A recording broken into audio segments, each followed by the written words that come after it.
Om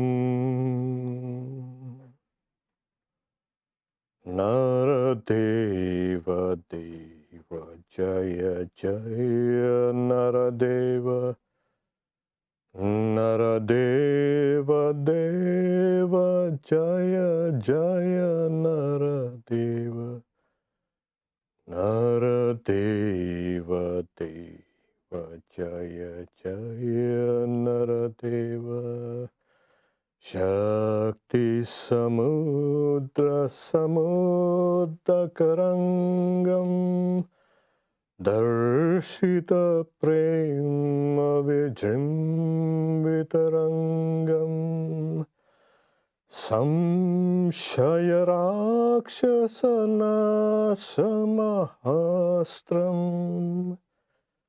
Yami Gurum Sharanam Bhava Vaidyam Naradeva Deva Jaya Jaya Naradeva. Salutations to the man god.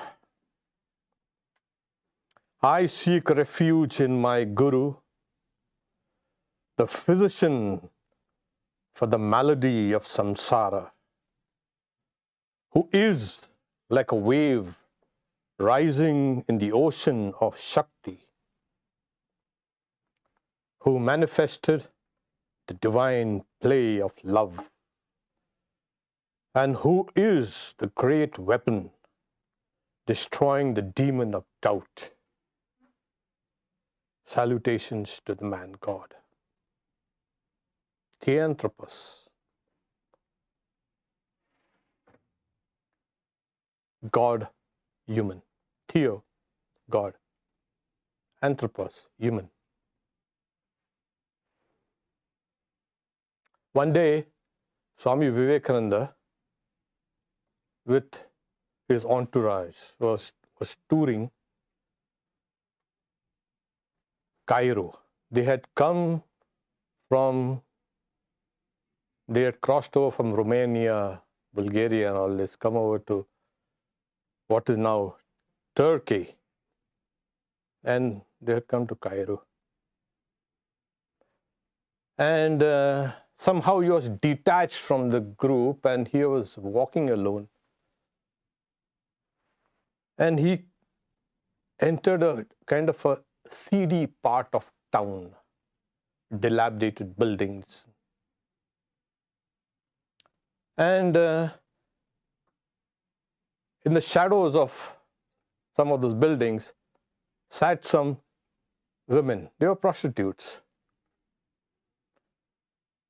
This story was related by Madame Calvé. She was a very great operatic singer of the times.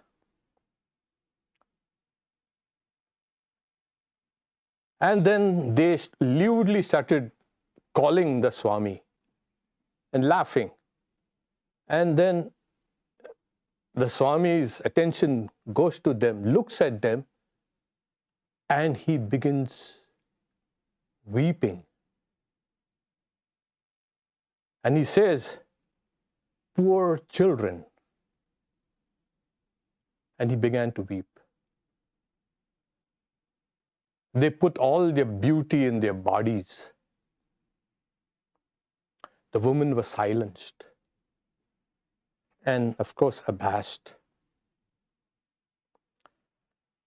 One of them leaned forward and kissed the hem of his cloth. And he said, "Man of God, man of God."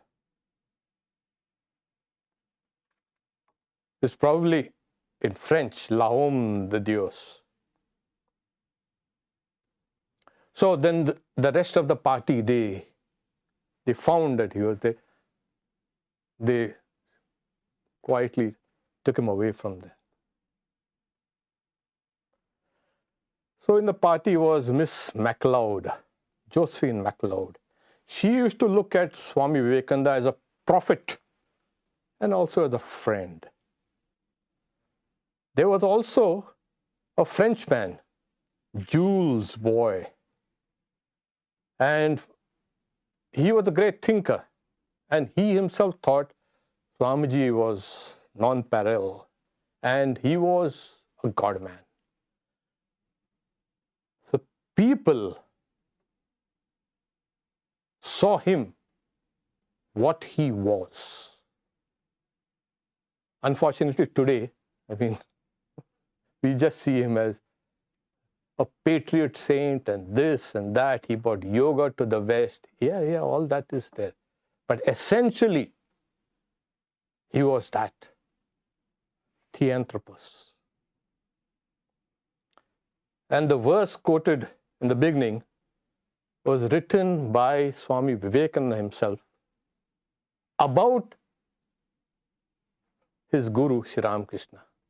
The second verse is, I seek refuge in my guru, the man God, the physician for the malady of samsara, whose mind is established in Advaita, non-duality,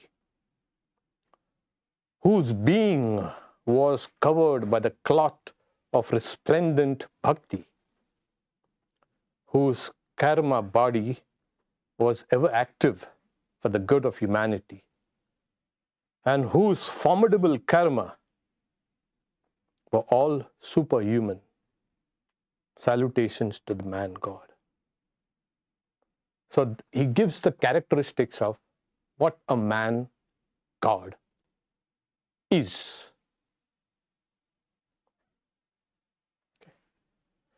Now, Swami Avikarana was asking, what's the meaning of that Theanthropos? And I have told you, but the word was first coined. It's a Greek word. It's a word. Theos, of course, has come from the Indo-European group of languages. In Sanskrit, it's called Devas. And there it has become Theos. It's the same. Like the Dios in Spanish. It was first coined by Origen Adanthropos. He was from Alexandria. He lived there from 185 to 254. He was a great scholar, a great ascetic, and theologian. He stated that a divine incarnation is a God man who assumes both the body and the soul. So for him, Christ was the tangible image of the invisible God. So his views mainly were influential in formulating the creed which was established in the first council, Christian council at Iznik, what is now called Nicaea. What was Nicaea, now Iznik in Turkey. In the second council of Chalcedon, which is now somewhere in Istanbul, Constantinople. So the elders there, the bishops and all agreed that incarnate Christ was one hypostatus, that is a person with two natures, one fully human and the other fully divine. This was the origin of the term from the Bishop Origen, Adanthropos of Alexandria. We will not go into the hundreds of theological debates that followed, because this standpoint was subject to much controversy, much debate over thousands and thousands. It still is. It was a cause of schism also in the church. So we're going to look at it from the Vedantic standpoint, obviously. Is God part human part God. That is contradictory. One part, like the first top part is human and down part is God, or half. Is God sometimes human or God? Sometimes, like in the morning is God and the evening is human. That also is contradictory. Most of this theology was trying to integrate both these concepts. How? How can they blend in a person?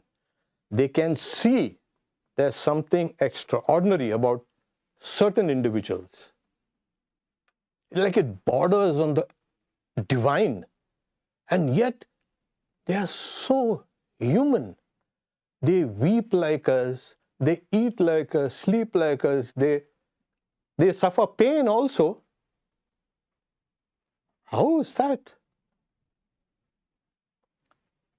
So is God appearing as human, or is a human appearing as God?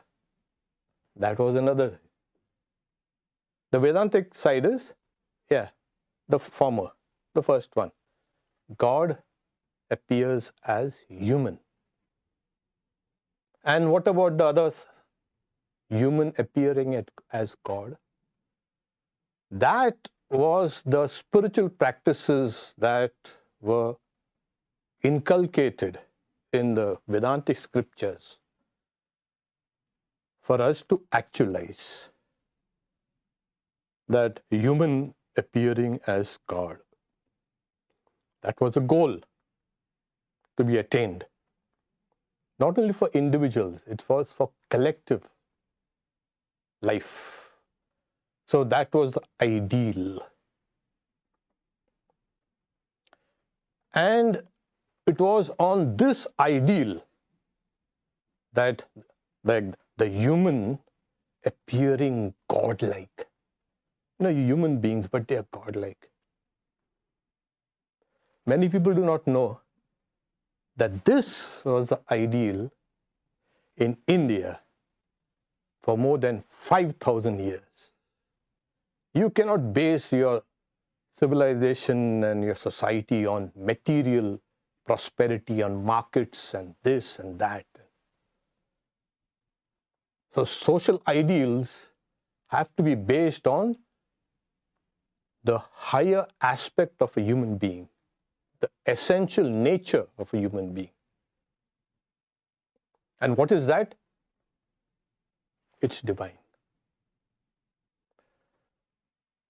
And for thousands of years, this ideal was placed before people. You've got to reach that state. So to create a God-like humanity, almost the entire society was geared up for this. And that ideal was protected over and over. There was now, you can see, diluted over the ages. So Shankaracharya says that an avatar comes to protect this ideal. Why does an incarnation appear? Why? To protect this ideal. So because he says, when such godlike people are protected, there comes stability in the world.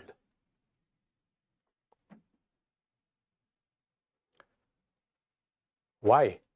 Obviously, because these godlike people, they manifest the reality. The metaphysical reality is manifested through these people. What is metaphysics?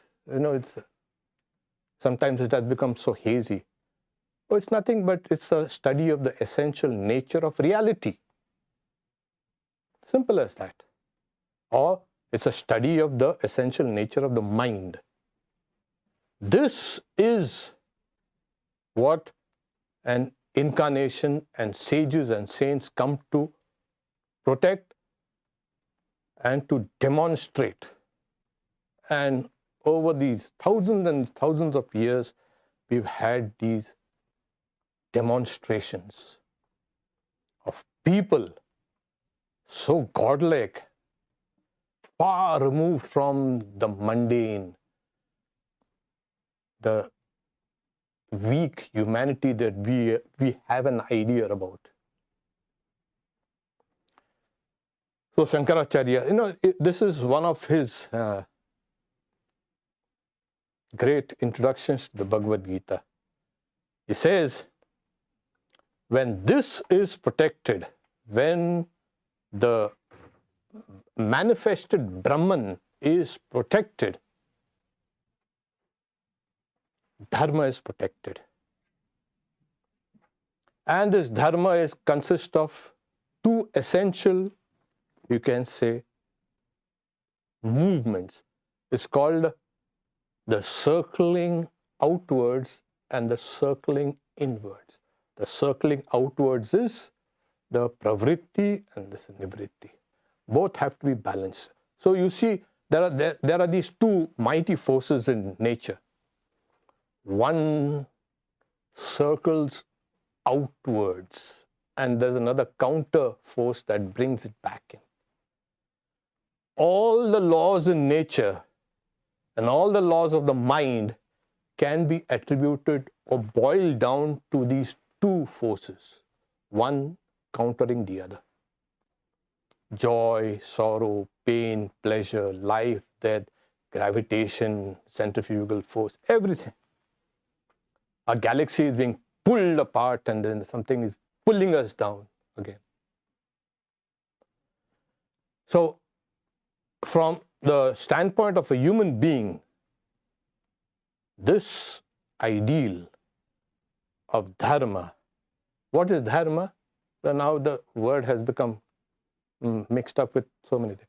Essentially, it means that which holds one together, that which integrates one. Anything that integrates you is dharma, and is good. So this, for the stability of society and for the individuals, this ideal has been reiterated over and over again by all these sages and saints. So did India succeed? You can see. No, but then that ideal is worth striving for. What else would you live for? Why do you want an ideal which is just temporal? You want to have an ideal which shows people their immortality. So understanding again how God appears as human has been also not easy in India.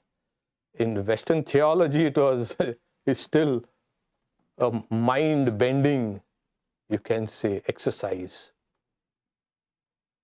In India too, it wasn't easy. I'll lay before you some of the few doctrines.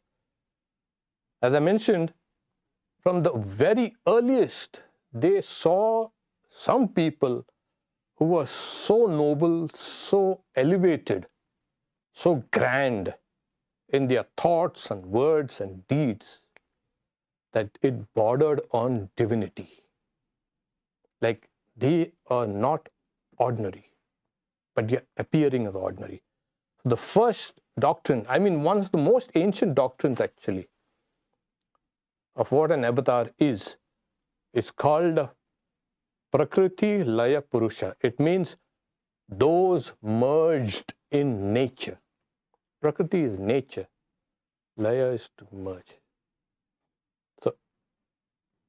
So what used to happen is, there were some sages, they were called rishis, who at the very end of merging into Brahman, they used to hold themselves back and merge in Prakriti, that is nature, the foundational nature from where everything has emerged.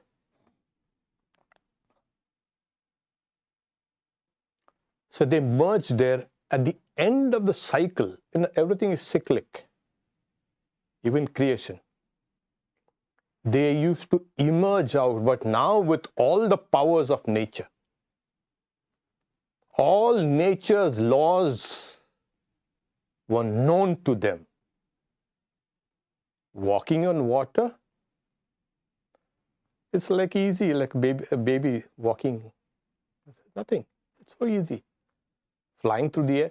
Apart from those miraculous things, they had the power over nature.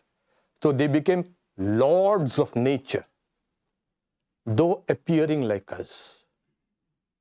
So these were called Prakriti Laya Purusha. And this doctrine was very ancient because it was first formulated by the Sankhya philosophy. It is also there in the Vedas. So, Tasya Prakriti Laya. So that Prakriti Laya, it's found in the Vedas also. The next doctrine was competent persons. It's called Adhikaraka Purushas. They had tremendous powers. They were very advanced rishis, sages. They were commissioned by God for the benefit of the world, to benefit the world. And they were capable of manifesting tremendous spiritual powers. So though liberated, these people, they kept on doing good to the world. Both these types, they had the memories of all their past lives. They knew the past, they know the future, and they know everything. Like they were kind of omniscient. Present, of course, already known.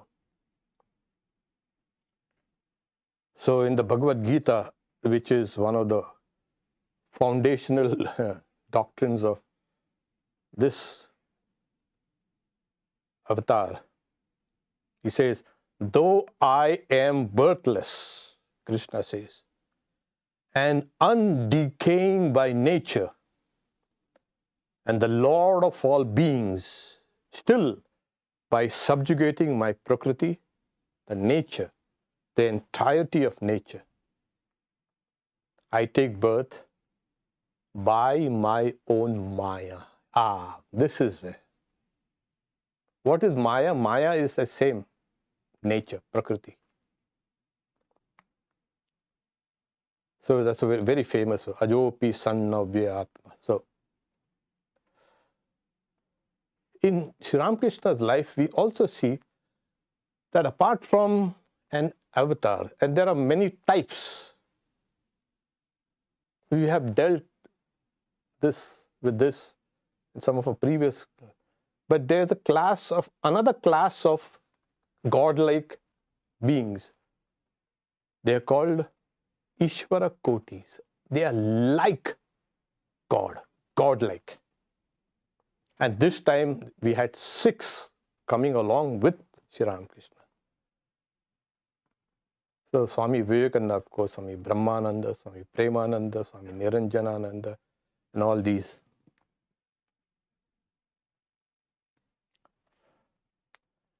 Now, how do we understand God? How do we understand God? How do we understand the nature of a human being? How do we understand the nature of the mind? How do we understand reality? These avatars, they come actually to point these things out to us. If you want to understand yourself, people have been trying to find out about themselves. And they look in the mirror, that's me. That's not you.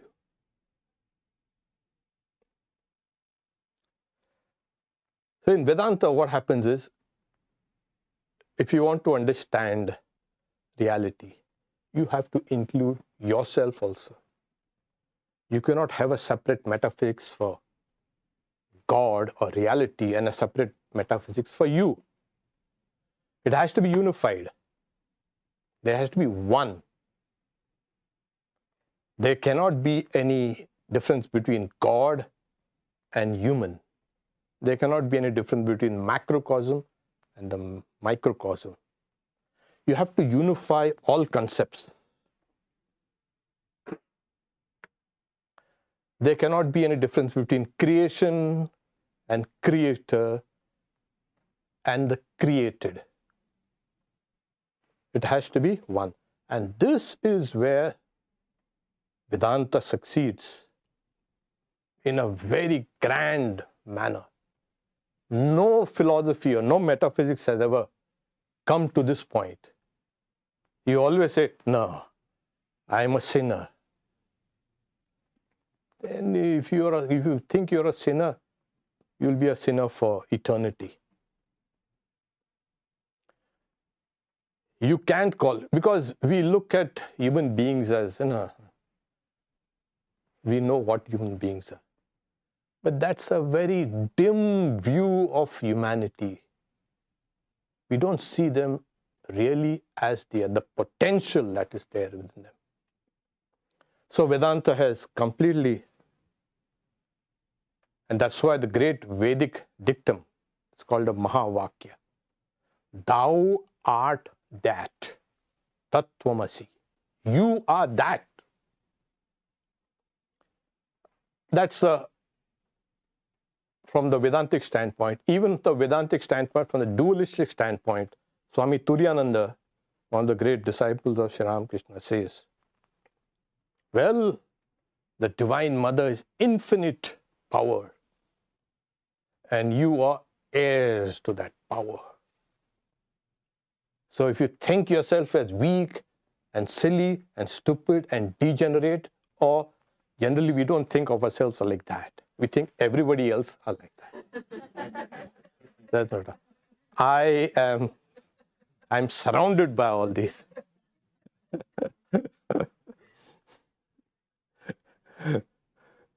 So Vedanta clubs everything together. The reality in creation, the individual, and not only, like again, it does not exclude the other aspects of creation. Everything in creation has that reality. That should also make us humble, because we ought to know that that same consciousness which is there within us is there in everything. Like the other day, I was speaking to a gentleman. Then he's saying, oh, there's a consciousness in the brain. I said, if consciousness in the brain, then it's localized. Consciousness cannot be localized. Because if it is localized, it will be under the laws of time and space, which will make it material. Consciousness has to be non-local. And today physicists are talking about the non-local universe. Sometime back I read a book also. They're talking about this. It cannot be localized. It has to be everywhere. And this is one of the Vedanta's great contributions to the study of consciousness. It has to be everywhere. In you, me, in plants, birds, trees, animals, everything, everywhere. And that same consciousness has to be also in reality, God. So, how do these people, they appear? They're like I said, some godlike or even some divine people. How do they appear? So there's one doctrine which Swami Vivekananda has very briefly encapsulated for our comprehension. Each person, saying, when is born, in childhood goes through the various stages the race has come up, the human race that is. We're not talking about any specific race. Only it took the human race thousands and thousands of years to come up to this point. The child goes through these various races quickly. When the child is young, he goes through the age when humans were more like savages.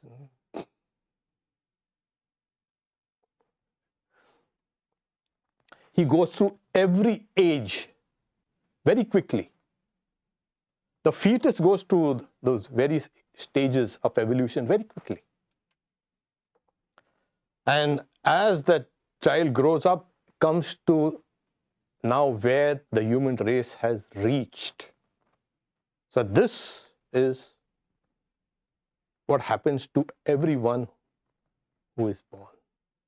If our human race has taken 3.5, 6 million years, 3.6 that is, years to evolve up to this, we know now our ancestor was Lucy.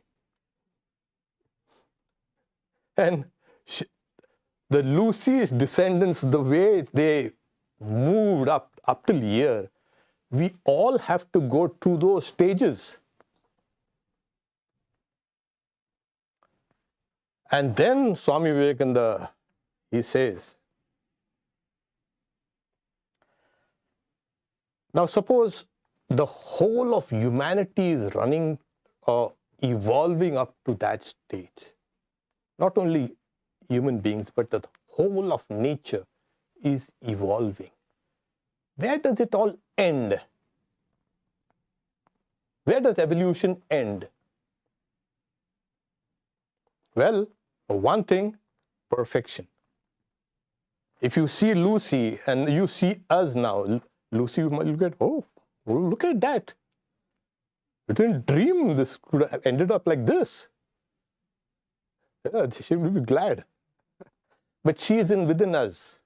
We embody the entirety of the human race, the progress. And it's definitely that we are going towards perfection.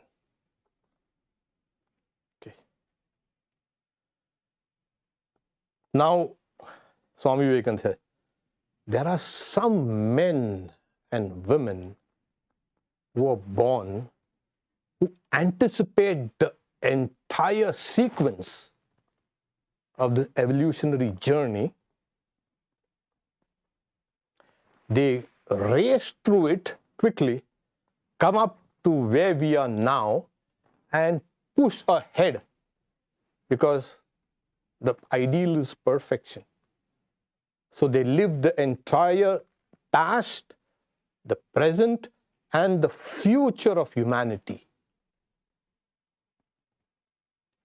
These, Swami Vivekananda says, they don't wait for the whole humanity to catch up to them. They go full speed. And in a few short years, he says, will reach perfection, and they become models. How do we know that the end is perfection is divinity? Well, maybe it will end up in a black hole. Who knows? Are we sure? We finally will end up, we will break up, and the sun will smash us, and this and that and everything will. No, we know that it will end in perfection.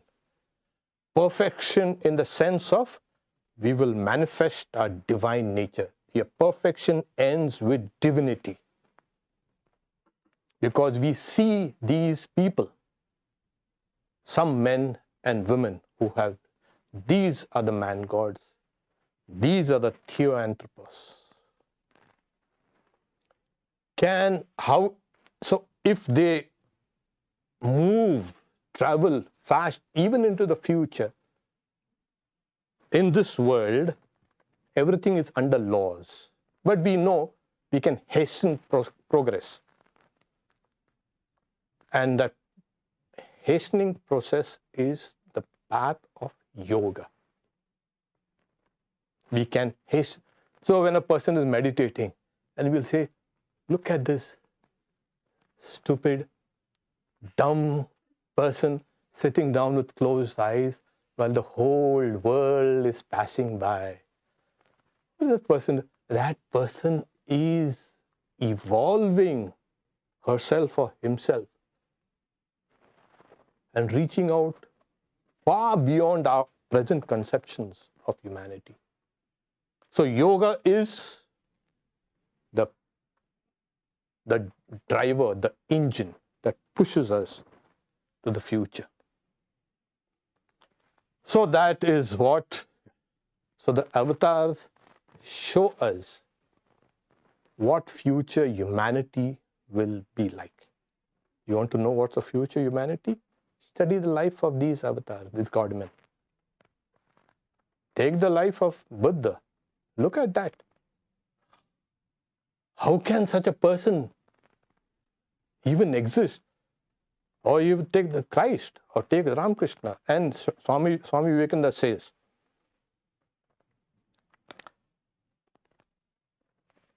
and this is what he says. Quite recently, there was such a man who lived the life of the whole human race and reached the end. That was his guru. That was Sri Ramakrishna. So an avatar embodies the entirety of humanity in its past, its present, and the future. It cannot be otherwise. It doesn't come for this person. No, not you. It cannot be. It comes for the entirety of creation. So this is what a man-god is.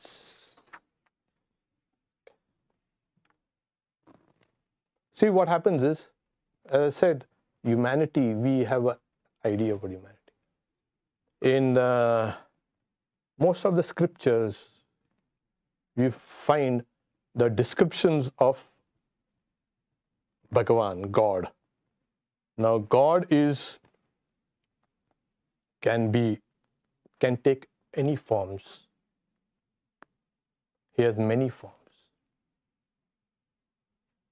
As I said, He is the Lord of all beings, as I said. So that God of all beings, when we depict it in various, you can say, cultural or racial or whatever features. But that one Supreme Godhead has 6 powers, and they are knowledge, strength, sovereignty, power, valor, formidability. They are called the 6 bhagas. Jnana, Bala, Aishwarya, Teja, Virya, etc. So if God has these powers through which He works, these powers also have to be within us in a small measure. It cannot be. God has everything and we don't have. That has it's a metaphysical, you can say, contradiction. We also have these. All the powers of God are also our powers.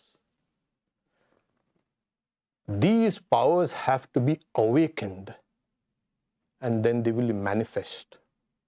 First, these have to be recognized. And a man-God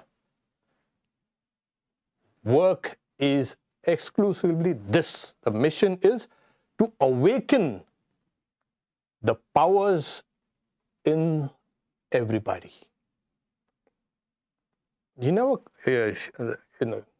God, when He descends, He doesn't come for political or social purposes. They're called the awakener of souls. Awakening ourselves to these great powers. Now, if you say, okay, but do everybody agree on this? The science doesn't agree. Yeah. But then we also see science also is based on axiomatic truths. What are axioms? There are something which are self-evident truths. We hold them to be self-evident, etc. You know. They are self-evident. So these axiomatic truths are common in religion as well as in science also. And these axiomatic truths, take for instance, what is existence? Or what is knowledge? Or what is mind? Or what is reality? This is common to both science and religion. It is metaphysical. Axioms are essentially metaphysical.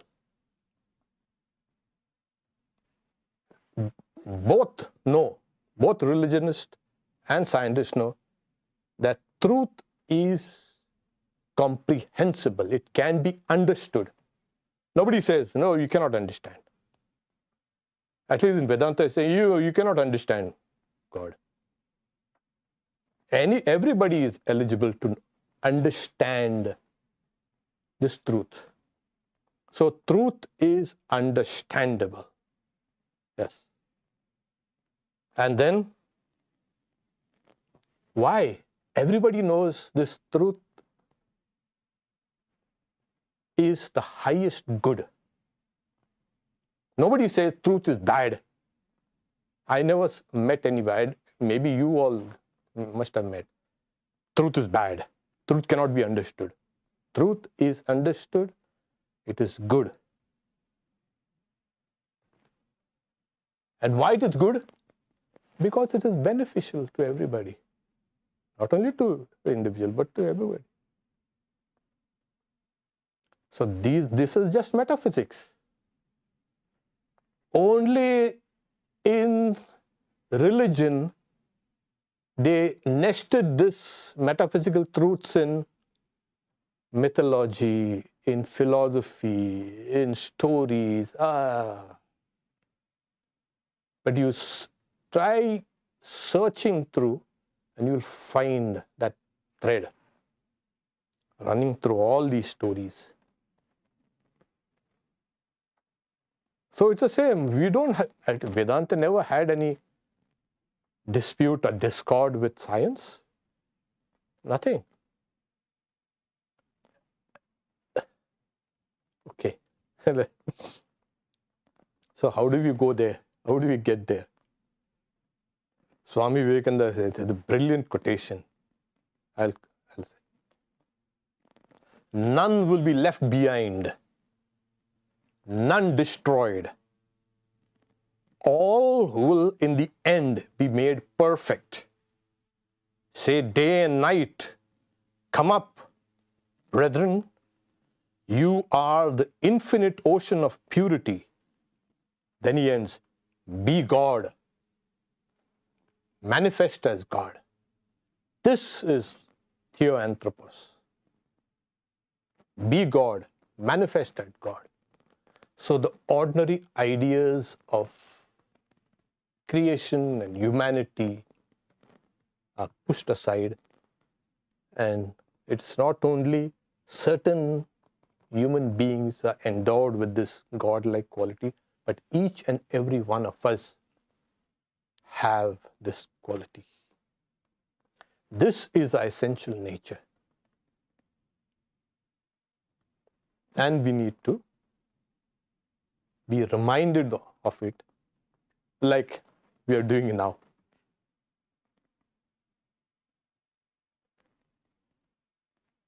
Why? Because it is something that resonates deeply within you. So it has to be that truth which is good, which is understandable, which is beneficial. So this is the goal of human life. Om, peace, peace, peace.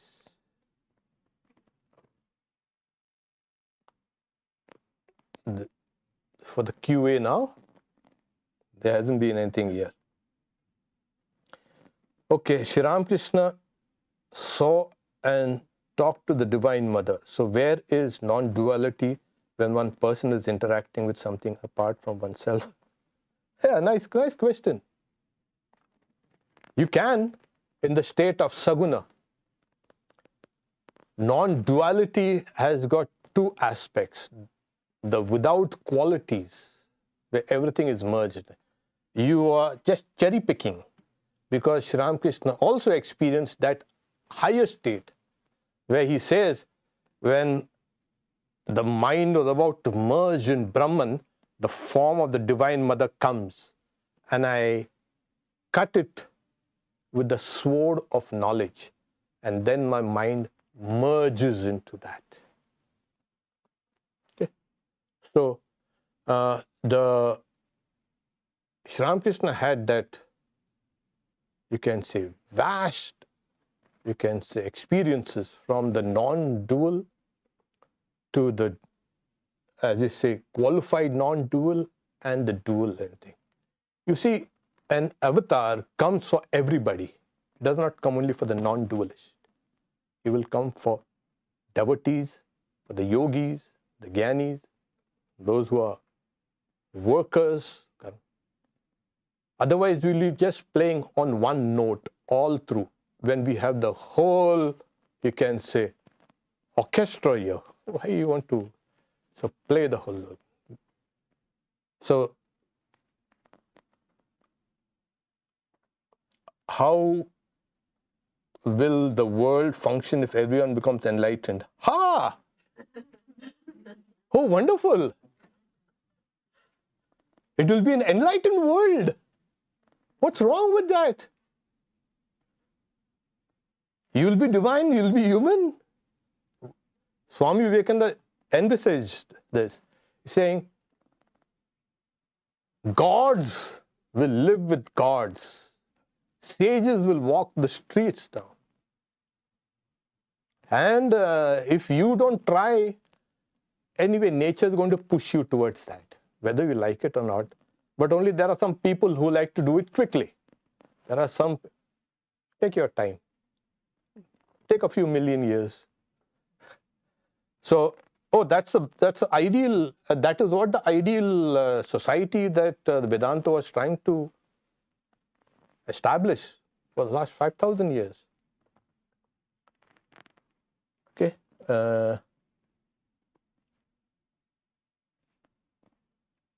Okay, there's nothing. I think we can, we can take our questions online, are fine here, but in person, we can do it in a while. Okay, nothing. So a few announcements. This Wednesday, Swami Aparananda is a very senior Swami. He's about 92. Moves around all over the place. And so he's visiting us in Seattle. He'll be speaking on the Upanishads. Wednesday, 7 p.m. Instead of the regular gospel class which Swami Avikarananda gives, he's going to. So Thursday, of course, we have Towards the Goal Supreme at Tapovan by Swami Brahmatmananda. It's also online. Friday, we have the Mantra Yoga series and I'll be speaking on the rhythms of nature. This is the 7th class. Sunday, next Sunday, that is Swami Premananda, the embodiment of love. I told you there was some godlike souls who had come with Sri Ramakrishna. Swami Premananda was one of them. And next Sunday we have Ram Naam also. Om Shanti Shanti Shanti Harihi Om Tat Sat Shri Ram Krishna Arpanamastu.